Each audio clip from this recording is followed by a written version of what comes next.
అస్సలాముఅలైకుం వరహమతుల్లాహి వబరకాతుహు. Hi hello, welcome to my channel అండి.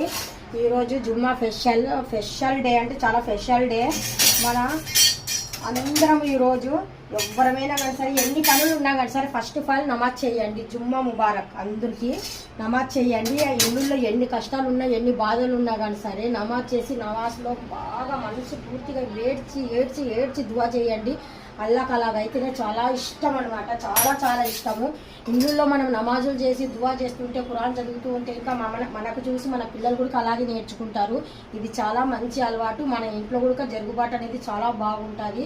ప్రతి ఒక్కళ్ళు జుమ్మాని కాదు, ప్రతిరోజు నమాజ్ చేస్తే ఇంకా మంచిది.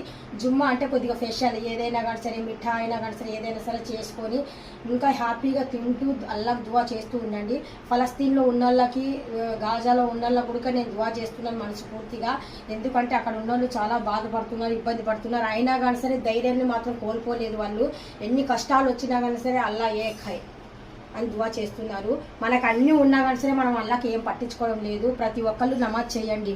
ఆడ, మొగ, అక్క, చెల్లి, తమ్ముడు, అమ్మ, నాన్న ఎవరమైనా కానీ సరే, మన అన్నదమ్ములు అందరూ కలిసి నమాజ్ చేసి దువా చేయండి. మన ఫలస్తీన్లో, గాజాలో ఉన్న వాళ్ళకు కూడా 3 పూట్ల భోజనం దొరకాలనేసి అల్లాని కోరండి. వాళ్ళు కూడా 3 పూట్ల భోజనం చేయాలి. వాళ్ళ పాపం అన్నం లేక వాళ్ళు బాగా వీక్ అయిపోయినారండి. అందుకనేసి ప్రతి ఒక్కళ్ళు నమాజ్ చేయండి, దువా చేయండి. మన గాజాలో ఉన్న మన బ్రదర్స్, మన సిస్టర్స్ అందరూ చాలా హ్యాపీగా ఉండాలా.